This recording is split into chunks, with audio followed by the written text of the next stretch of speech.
बिस्मिल्लाहिर्रहमानिर्रहीम। अस्सलाम वालेकुम नाज़रीन। वो कहते हैं ना कि जिन पे तकिया था वही पत्ते हवा देने लगे। आज का जो प्रोग्राम है नाज़रीन, वो बड़े ही एक सेंसिटिव टॉपिक के गिर्द घूमेगा। सी पैक, जो पाकिस्तान का दिल, पाकिस्तान की शहरग, एक ऐसा ख्वाब जो चाइना के साथ मिलकर देखा और ये सोच रहे थे कि जिस बुलंदी पर चाइना पहुंचा हुआ है, अगर हम उसको टच नहीं कर सकते तो नीचे कुछ रहकर भी हमारे लिए बहुत कुछ है। ये सब कुछ सोचकर एक मंसूबा जो है वो स्टार्ट किया गया। लेकिन अब चाइना ने एक ऐसा काम किया है कि जिससे पाकिस्तान का जो है वो दिल दबोचा गया है, बहुत बड़ा धचका लगा है। और वो ये है कि चाइना ने अपनी जो सरमायाकारी है उसका एक मेजर पोर्शन खींच लिया है, निकाल लिया है इस प्रोजेक्ट के अंदर से। और ये वो पोर्शन था प्रोजेक्ट का कि जिसके बाद एक्चुअली इस प्रोजेक्ट्स के बहुत ज़्यादा रास्ते खुलने थे, आसानियां पैदा होनी थी और बड़ा ही इम्पॉर्टेंट फेज़ था। और यहाँ से अमाउंट निकाल लिया गया, नहीं रिलीज़ किया जा रहा। अमाउंट है नाज़रीन 6.8 बिलियन यूएस डॉलर, जो सिर्फ इस पोर्शन पर लगना था। अब ये कहाँ से आएगा, आज के प्रोग्राम में हम ये देखेंगे। अमेरिका क्या हमें ये पैसा देगा कि हम चाइना के साथ इस प्रोजेक्ट को कंप्लीट करें। उसके साथ साथ हम ये भी डिस्कस करेंगे कि आखिर रीज़न्स हैं क्या कि चाइना ने इस तरीके से हमारे से एकदम जो है बेरुखी जो है वो अख्तियार करना शुरू कर दी है। क्या अमेरिका उसका एक बहुत बड़ा रीज़न है या इसके पीछे कोई और स्ट्रैटेजिक गेम है? हो क्या रहा है? अमेरिका जो है वो चाइना को कहीं ये तो नहीं है कि वो चाइना को बददिल कर रहा है। हम आपके सामने ऐसे भी रीज़न्स लाएंगे कि मुझे एक नया एंगल नज़र आया है जिसमें मुझे लगता है कि चाइना का इस वक्त पाकिस्तान से इस तरह जो निकल जाना है उसके पीछे एक बहुत बड़ा हाथ है। और गेम प्लान क्या है वो हम आपके साथ ज़रूर डिटेल में डिस्कस करेंगे। मगर इससे पहले कि मैं इन तमाम चीज़ों को डिस्कस करूं, मैं चाहता हूं मेरे प्रोग्राम को आप लाइक करें, शेयर करें, सब्सक्राइब करें मेरे चैनल को, कमेंट सेक्शन में अपने कमेंट ज़रूर दीजिएगा। तो अब चलते हैं प्रोग्राम की डिटेल की तरफ। सबसे पहले मैं बात करूँगा कि जो पाकिस्तान का ये मनसूबा जिसकी मैं बातचीत कर रहा हूँ नाज़रीन, ये मेन लाइन 1 इसको कहा जाता है या इसको ML1 भी कहा जाता है। और जो अब ये जो पोर्शन है इसमें जो चाइना ने इन्वेस्टमेंट करनी थी, जो कि मैं आपको बता रहा था 6.8 बिलियन यूएस डॉलर की, वो उठा ली गई है। और अब जो मदद के लिए आगे आ रहा है वो है एशियाई तरक्याती बैंक, जो ये कर्ज़ा पाकिस्तान को देगा और इस प्रोजेक्ट को आगे चलाएगा। यानी कि चाइना ने अपने हाथ जो है वो तकरीबन उससे उठा लिए हैं। अब इस बात को छुपाने की बड़ी कोशिश की जा रही थी हुकूमती सतह के ऊपर भी, लेकिन आप इंटरनेशनल मीडिया को नहीं रोक सकते। और जापान का जो एक अखबार है निकई एशिया, उसने इस प्रोजेक्ट को और इस टॉपिक को बड़ी डिटेल में डिस्कस किया। आपको पता है कि जापान और चाइना के बीच की जो रिफ्ट है, तो जापान ने वो मौका नहीं हाथ से जाने दिया और बड़ा खुल के उसके ऊपर उसने बोला। और चाइना को एक किस्म का वो ये इंडिकेट कर रहा है कि you have lost the battle. अब उसकी ऑथेंटिसिटी जो है वो बाद में रॉयटर्स ने भी कर दी है। लिहाजा अब इसमें तो कोई दूसरी बात ही नहीं रही, कोई गुंजाइश ही नहीं रही कि ये जो है प्रोजेक्ट्स में से ये जो अमाउंट है अब हमें नहीं मिलने वाला। और चाइना जो है वो ऐसा आहिस्ता हमसे बददिल हो रहा है। अब मंसूबा है क्या? ये एक स्पेसिफिक, बिल्कुल स्पेशल एक रेलवे ट्रैक है जो कराची से लेकर रोहड़ी जंक्शन तक आना था। अब जैसे कि आपको नाज़रीन मालूम है कि रोहड़ी जंक्शन एक ऐसी जगह है कि जहाँ से उसके बाद एरियाज़ जो है बाइफरकेट होते हैं, जो ट्रैक्स हैं वो डिफरेंट रूट्स पे निकल जाते हैं और उसके बाद जहाँ से आप चाहे सामान को पहुँचा सकते हैं। और ये जो ट्रैक था ये बहुत ही हैवी लागत के साथ चूँकि इसलिए बनाया जा रहा था कि इसमें बड़ी जदीद सहूलियात थी और जो सामान चाइना का जाना और उधर से आना उसमें उसको बहुत ज़्यादा सहूलत यहाँ पर मिल रही थी। और इस अमाउंट को जिस तरीके से चाइना ने निकाला है वो पाकिस्तान को एक तरफ तो बहुत बड़ा इसका धचका लगा है, लेकिन दूसरी तरफ यह है कि अच्छी बात यह है कि पाकिस्तान को एटलीस्ट कहीं ना कहीं से वो पैसा मिल गया है कि इस प्रोजेक्ट को क्लोज़ ना होने दिया जाए। और साथ साथ पाकिस्तान ये कहने के काबिल भी हो कि हाँ जी हमने भी इसमें सरमायाकारी की है। लेकिन जो शर्म की बात है वो ये है कि है तो फिर भी कर्ज़ा ही, और हम कर्ज़ा लेकर ही इन्वेस्टमेंट कर रहे हैं। सी पैक जैसे आप सबको मालूम है 2015 में जब ये लगाया गया था, स्टार्ट किया गया था, तो लगता था कि शायद बहुत बुलंदियों पर हम पहुंच जाएंगे। इब्तदाई जो इसकी लागत थी वो प्लान की गई थी कि तकरीबन 62 अरब डॉलर जो है वो इस पूरे प्रोजेक्ट के ऊपर लगेगा। अब इस प्रोजेक्ट में था क्या? तवानाई के मुख्तलिफ किस्म के मनसूबे थे, शाहराहें बनानी थी, रेलवे ट्रैक्स डालने थे, ग्वादर पोर्ट को बिल्कुल नई जो टेक्नोलॉजी उसके ऊपर लेकर आना था, स्पेशल इकनॉमिक जोन पूरे रूट्स के ऊपर जहाँ जहाँ ये रूट जाने हैं वहाँ पर चलने थे, और सनती पार्क्स, ये सब कुछ बनना था। अब हुकूमत के मुताबिक, दोबारा बोल रहा हूँ, हुकूमत के मुताबिक जो है 27 अरब डॉलर के जो मंसूबे हैं वो मुकम्मल हो चुके हैं, यानी कि इसमें खपत हो चुकी है 27 अरब डॉलर की। और क्या क्या मंसूबे हैं? पहले वो कहते हैं कि जी 600 मेगावाट बिजली जो है वो नेशनल ग्रिड में हमने डाल दी है। दूसरा वो कह रहे हैं जी 1500 किलोमीटर से ज़ायद नई सड़कें हमने बना दी हैं, वो नज़र आ जाती हैं।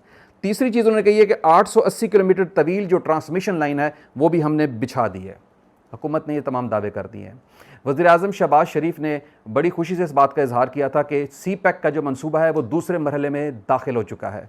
लेकिन हुआ क्या कि जब चाइना में उनसे सवाल पूछा गया कि हमारे पैसे कहाँ हैं, जब चाइना में उनसे ये सवाल किया गया कि पिछले 4 साल से सी पैक के ऊपर काम क्यों नहीं हो रहा, तो फिर वज़ीर-ए-आज़म साहब जो है वो बड़े हैरान हुए कि मैं तो ये समझ रहा था कि सी पैक जो है वो अपने सेकंड मरहले में जा चुका है, जबकि ये लोग कह रहे हैं कि वो तो 4 साल पहले जहाँ खड़ा था आज भी वहीं खड़ा है। तो जो असल में तब्दीली आनी थी वो तो आई नहीं, और जो तब्दीली हम एक्सपेक्ट नहीं कर रहे थे वो तब्दीली आ गई है। चीन बदल चुका है। चीन अब वो वाला चीन नहीं रहा जो पहले चीन था कि आंखें बंद करके पाकिस्तान के ऊपर एतबार कर लेता था। उसे जो ख्वाब उसने सोचे थे सी पैक से रिलेटेड वो सारे के सारे उसको टूटते हुए नज़र आ रहे हैं। और बैनुल अक़वामी मीडिया, जैसे मैंने पहले बताया, वो इसको चाइना की एक बहुत बड़ी हार कह रहा है।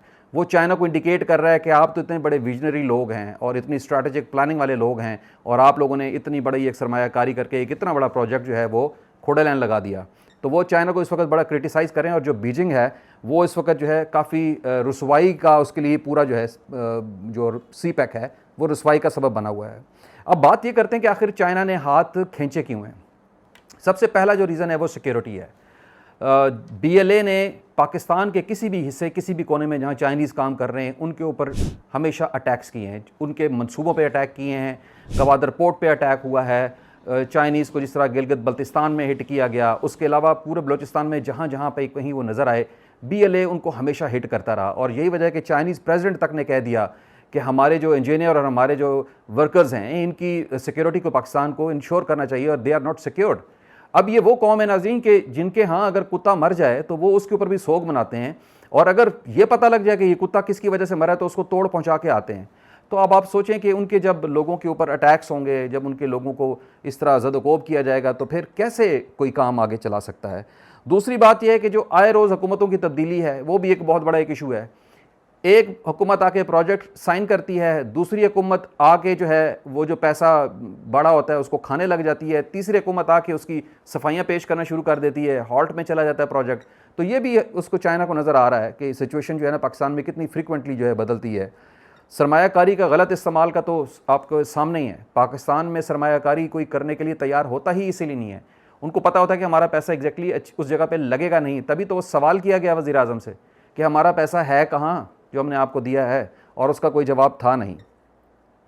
अब ये सारी सिचुएशन देखते हुए हमसे पहले कि हमें पता लगता कि चाइनीज़ हमारे साथ क्या करने वाले हैं, अमेरिकन को पता लग गया कि चाइनीज़ जो है वो पाकिस्तानियों से अपना हाथ खींच रहे हैं, उन्होंने अपना हाथ उठा लिया है, सरमायाकारी वो बंद कर देंगे।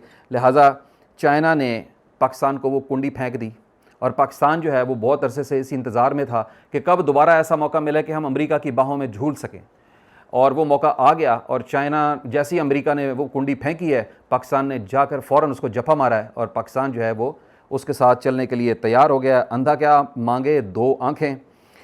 अब अमेरिका जो है अपने प्रोजेक्ट्स को स्टार्ट करने से पहले बड़ी ही ज़बरदस्त प्लानिंग जो कर रहा है वो ये कर रहा है कि उसने सबसे पहले तो क्या किया कि उसने BLA को डिक्लेयर कर दिया है कि BLA जो है दहशतगर्द तंजीम है। अब देखा जाए तो ये बड़ी पॉजिटिव बातचीत है, यानी कि अमेरिका जो है वो BLA को ख़त्म करना चाहता है। लेकिन देखना तो ये है कि क्या वाकई अमेरिका BLA को ख़त्म करना चाहता है या इसके पीछे भी कोई स्ट्रैटेजिक गेम है, क्योंकि अमेरिका के ऊपर एतबार तो किसी सूरत में किया नहीं जा सकता। यही अमेरिका है, इसने ईरान में जो है मुजाहिदीन खल्क, वो भी एक इसी तरह की एक तंजीम थी, उसके साथ सेम इसी तरह किया था। पहले उसको डिक्लेयर किया कि जी ये जो है दहशतगर्द हैं, और उसके बाद पता लगा कि अमेरिका ही उसको सपोर्ट करता रहा थ्रू आउट। तो इस तरह की गेम यहाँ पर भी हो सकती है। अब अमेरिका चाह तो ये रहा है कि वो तमाम जो है जो मंसूबे हैं अपने जल्द से जल्द वो लेकर आए पाकिस्तान के अंदर, और ख़ास तौर पर जो रेकोडेक है उसमें तो वो बहुत ज़्यादा दिलचस्पी ले रहा है। और हैरानकुन बात क्या है कि अमेरिका स्पेसिफिकली उन जगहों पर ज़रूर अपने प्रोजेक्ट लगाने में इंटरेस्टेड है जहाँ ऑलरेडी पहले चाइनीज़ मौजूद हैं। अब इस सारी बात को देखते हुए ना मेरे पास एक बिल्कुल नया एक एंगल मेरे जहन में आया नाज़रीन, और वो ये है कि कहीं ये तो नहीं है कि जो चाइनीज़ हैं उनको जगह जगह मरवाया जा रहा है, उनके ऊपर अटैक्स करवाया जा रहे हैं, उनके मंसूबों को फेल किया जा रहा है ताकि उनका दिल खट्टा हो, ताकि वो यहाँ से उठ जाएँ और फिर ये सब कुछ जो है ना ये मैं समेट लूँ, मेरे लिए रास्ते और जो है ना तमाम साफ़ हो जाएँ। मेरा मतलब आप समझ रहे हैं कि अमेरिका ही ये सब कुछ चाह रहा हो और अमेरिका ही ये सब कुछ करवा रहा हो, तो फिर तो ये मुझे एक ये नया एंगल लगा है। क्योंकि जो जिस तरीके से अमेरिका की रफ्तार है, जितनी तेज़ी से वो इन प्रोजेक्ट्स में घुस रहा है, तो ये बहुत जल्दी होगा। आप देख लीजिएगा कि पाकिस्तान के जितने भी ऐसे तमाम प्रोजेक्ट्स हैं जो मिनरल से रिलेटेड हैं या ऑयल से हैं या गैस से रिलेटेड हैं, ये सारे अमेरिकी कंपनियों के हाथ में होंगे और हम बहुत अच्छे एक हमसाया दोस्त से हाथ धो बैठेंगे। और अमेरिका के ऊपर एतबार तारीख बताती है कि अमेरिका की तरफ जब भी रुख किया तो बेरुखी के अलावा और कुछ भी सामने नहीं आता। मुझे बताएं नाज़रीन कि अगर अमेरिका आ भी जाता है और वो आकर अपना फ़ायदा उठाता है और उसके बाद चला जाता है, तो पीछे हमारे पास क्या रह जाएगा? इसको आप डेफिनेटली एक फ़िल्म के सीन से रिलेट कर सकते हैं कि कोई आए, फ़ायदा उठाए, चला जाए, तो आप उसका क्या कर सकते हैं? पाकिस्तानी अवाम को क्या मिलेगा? क्वेश्चन तो ये है। पाकिस्तान को क्या मिलेगा? क्वेश्चन तो ये है। कौन गारंटी देगा कि पाकिस्तान में जो है तरक्की होने लग जाएगी अगर अमेरिका आएगा? तो कौन इस चीज़ की गारंटी दे सकता है कि पाकिस्तान में जो लोग मौजूद हैं उनको रोज़गार मिलेगा? चाइना का जो पीछे हटना है, ये सिर्फ इसको आप पैसों से ना तोलें, मंसूबों से ना तोलें। ये बहुत बड़ा एक सफारती धचका जो पाकिस्तान को लग गया है और अभी भी वक्त बिगड़ा नहीं है, गुजरा नहीं है, बहुत कुछ संभाला जा सकता है। आपके सामने है कि जो चाइना में अभी परेड हुई है, वहाँ पर पाकिस्तान को उस तरीके से नहीं डील किया गया जैसे पहले पाकिस्तान को डील किया जाता था।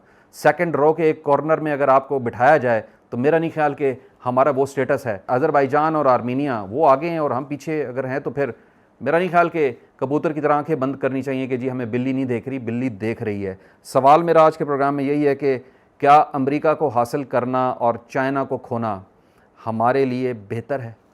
कमेंट सेक्शन में कमेंट ज़रूर दीजिएगा। और अगर आपको मेरा प्रोग्राम पसंद है, इसको लाइक करें, शेयर करें, सब्सक्राइब करें मेरे चैनल को। और इंशाल्लाह कल हाजिर हो जाऊँगा एक नए टॉपिक के साथ। इजाज़त दीजिए, अल्लाह हाफ़िज़।